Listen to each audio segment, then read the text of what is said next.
Welcome to Tailgates and Turbos. I'm Jensen, and this is how you put a cruise control horn pad in your OBS 7.3. First thing you're going to do is you're going to take this off, which, mind you, isn't inherently that hard. You're going to need to grab the steering wheel here, and you're just going to pull.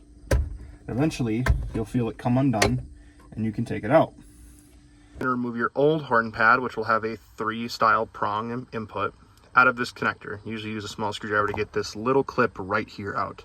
Clip your new one in, put it back in place. You know it's going to be working when you put it back in, so be very careful and make sure your neighbors like you when you do this. There it is. You'll know it works when the horn works. What you need to do is locate this prong here.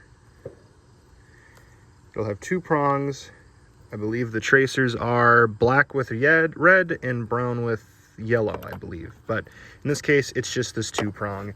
It was sitting hooked up to the side of my power distribution box. Now I'll show you what kind of tools you're going to need to do this. You're going to need a cutters, a wire strippers, some wire,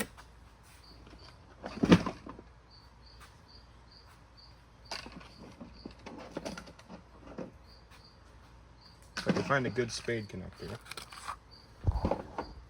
and 2 spade connectors, as well as something to crimp it. This is just what I have in my shop right now. So there are 2 ways to do this kind of mod.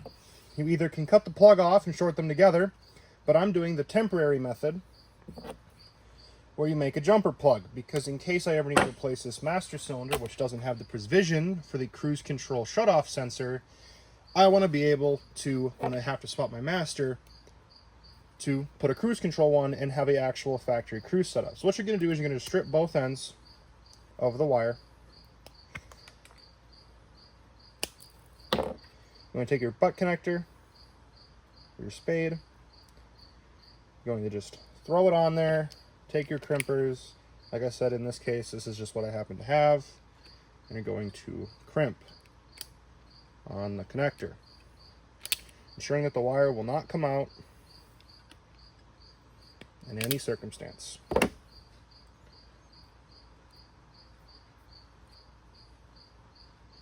Mind you, I am a real electrician, so this is not the right tool to use. You would use an actual decent crimpers, but my decent crimpers is in the work van. So this is what you guys get, is the shitty Menards auto strippers, even though I have a nice self-wire auto strippers right here. Next thing you're going to do, give them a good tug. For example, that one just kind of fucked off, which is sick. Find another one. Alright, I found one more, so let's recrimp it. Get it damn tight so that wire can't come out. Next thing you're gonna have to do is that the plugs, the little pins inside that plug, are too small for these spades. So that's where your cutters comes in.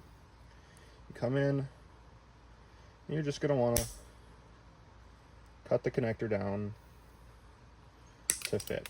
Now I'm gonna do this a few times. Go out, test it, see if it fits, come back in, see if I need to make them smaller, and I recommend you do the same. You're going to simply come out here, take this plug here, and plug them in. And this is what it looks like when it's done. Usually this will have a harness that will run up to your master cylinder, or there will be a plug. It's a brake pressure switch, so that when you press the brakes, it breaks the circuit and turns off the cruise control. Well, because the cruise control non-cruise control trucks don't come with that, you have to do this. Now, you could wire this up to a limit switch on your brake pedal or a switch in your cab, but usually if all the buttons on your steering wheel work, which we're going to find out today, you'll be able to turn it off by just simply hitting the off button. Last step is to wrap this up in some electrical tape and make it all nice again. Don't look at any of my wiring. I did this when I was all 17 and I have to rip it up. Once you get that all nice and taped up, just so the wires don't chafe and you don't get all fucked up, like I said, you can just cut these 2 wires off and place them together. I will say this, I've heard rumors, and I haven't tested it just yet, that with this, if you hit the brakes, the cruise will not turn off. You'll have to use the button or wire in a separate circuit brake switch, which if the button doesn't work or the brakes don't work, I will be putting in a second brake switch. After the few tests I've done, the brake does shut it off, which is nice. It is electronic, I suppose. And the cruise control does work. I will do a demonstration video.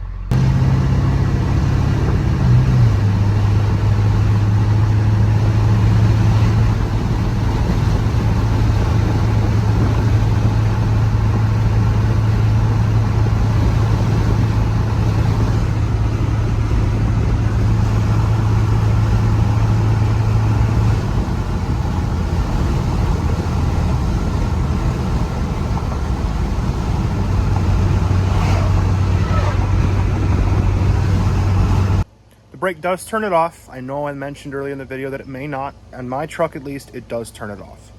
So that's cool. They are a triple redundant system, so you have your brake that turns it off using a circuit inside the wiring harness. You have your brake pressure switch and your off button. Usually, just to keep things safe, but in my case, I don't have that plug on the master cylinder as previously mentioned because my truck did not come with cruise. Watch the video all the way through and this helps getting cruise control in your non-cruise control truck. Thank you. Please subscribe. I don't want to push it, but I'm going to make more videos kind of like this for little shit that I want to do that I don't see a whole lot of videos on how to swap in. Let's go!